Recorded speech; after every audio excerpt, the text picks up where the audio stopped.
Okay, I'm eating breakfast and this day is not, the schedule's already off. But even though it was a little bit like that yesterday, I woke up late. It was the best day of the week because of balance. Everything was balanced. Yesterday I talked about wanting more balance and it was very nice. I did read, but it wasn't as much as it was the day before and it was still fine. I went on a walk and I edited and it just felt like very balanced. Like I said, I don't know what other word to say. But it made me feel better instead of just reading all day long. I guess there are some days where I might want to do that, but yesterday I needed something. So I really don't want to go on a walk today. I did not want to get out of bed today. But I'm still gonna do it because I need to do it. I just need to do it. I need to get out in the fresh air every day. I'm not working. I just need to do something to get out there. So I'm eating my cereal and then I'll read and then I'll make some tea or whatever. So just want to give that update. I think my screen time was like 2.5 hours, which still, it's okay. A lot of it was I was messaging my mom and then I was making a thumbnail. So the thumbnail took a little bit. I don't know really what else I did on there because I wasn't really on social media. I did scroll a little bit this morning because a few content creators I follow posted content the same day. And I was also catching up on content since I haven't been on Instagram. So it wasn't long, maybe like 20 minutes. But yeah, I'm eating my cereal. Oh, also, does anyone like their cereal to like sit for a little bit before they eat it? Because I don't want it to be super crunchy. I like it to be like not completely soggy, but a little bit soft. I'm also that way with my nachos. I love soggy nachos. But yeah, comment below how you like your cereal and your nachos. I journaled for a little bit and I don't want to do anything else. How you start your day matters. Even on days when you don't feel like doing anything, those are the days to practice your discipline. Of course, there's going to be days when you're like sick or you're like exhausted or whatever that you need to discern. Do I need to do this today or do I just need to rest? And I feel like yesterday was a rest day for me, so why do I feel like tired now? Like it's not like exhaustion, it's like, you know, when you oversleep and you feel groggy, like that's how it is. Thank you, sir, if you're a sir. You've been a great model. Have a great day. I will continue to draw you if you don't run away from me. Okay, I'm literally in the middle of the forest right now.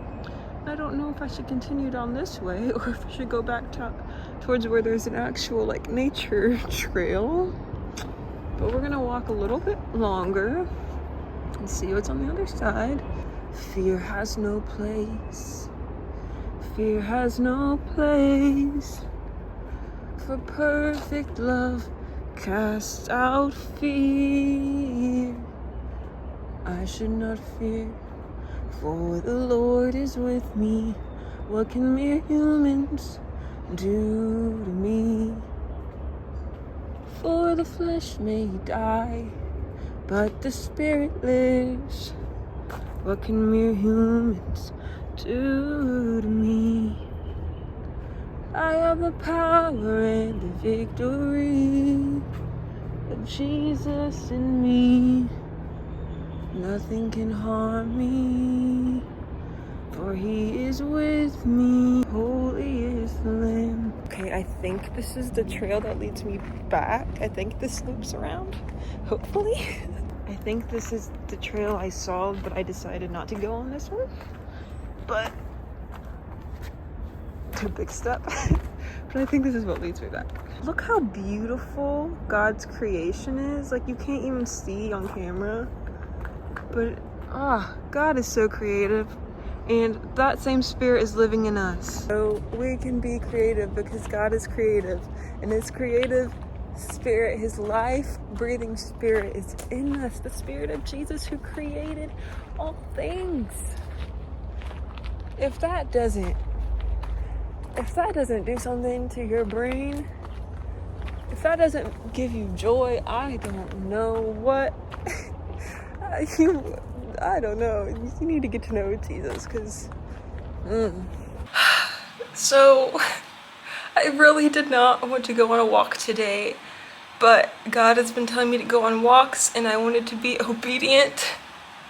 So I went, and before I left, I was reading Revelation, talking about the elders and the four creatures singing praises to God.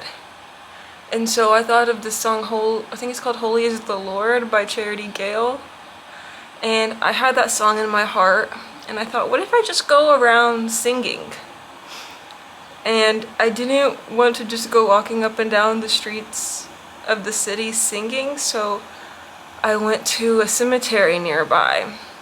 I was going through, and it turns out there's a beautiful nature trail attached to the cemetery, and there's a story about how there was a lot of destruction and the trees were taken down once the Europeans came over here, and the nature is such a vital part of the Maori's culture. Their culture cannot exist without nature.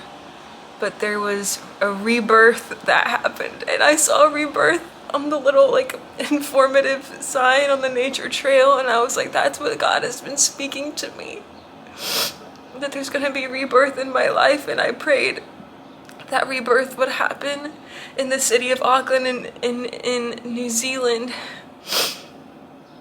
that there would be a rebirth, and that every generation would know Jesus. Because although this is the second safest country in the world, that's physical safety. There's not a lot of crime. I mean, crime still happens, but the danger is with their souls. They are spiritually in danger because they are in danger of spiritual death and eternal separation from God, because they don't know him. They are deceived. And I've seen that mostly in the extra acting job that I had, where people were talking about the universe and the world is yours, you can do whatever you want, and self-love and healing, not true healing. And they believed that they were helping other people by sharing these messages of hope, but they were false hope, and it broke my heart because they truly believed that these things were good and that they were helping others and that they had the wisdom, but they had earthly wisdom, not heavenly wisdom from God. And so I was just praying and singing as I walked through the trails, and I'm hoping that God will start to change the hearts of these people. And I also prayed that God would give me empathy, and that God would give me a heart for these people, for the lost. So I guess that happened today too. But yeah, when I saw rebirth on that sign, there were a few signs around, and I did not feel the need to read any of them. But when I passed that one, I was like, you know what? Let me read it. Maybe something is important on there. And it said rebirth, and I was like, oh, I gotta read this. Now I'm gonna make my tea and read some more of my book. Stop trying to discern between, is this a thought from me or a thought from Satan? And start trying to discern if it's from God or not from God, because we were meant to die to our flesh. Our minds are meant to be renewed. So we don't need to be paying attention to whether it's from Satan or from us, because we're not even supposed to listen to the thoughts from ourselves. We're supposed to listen to the thoughts from God. So read his word. And if it aligns with his word, loving God and loving others and the truth of his word, then it's from God. And if it goes against it, it's not. So follow the things and the thoughts from God.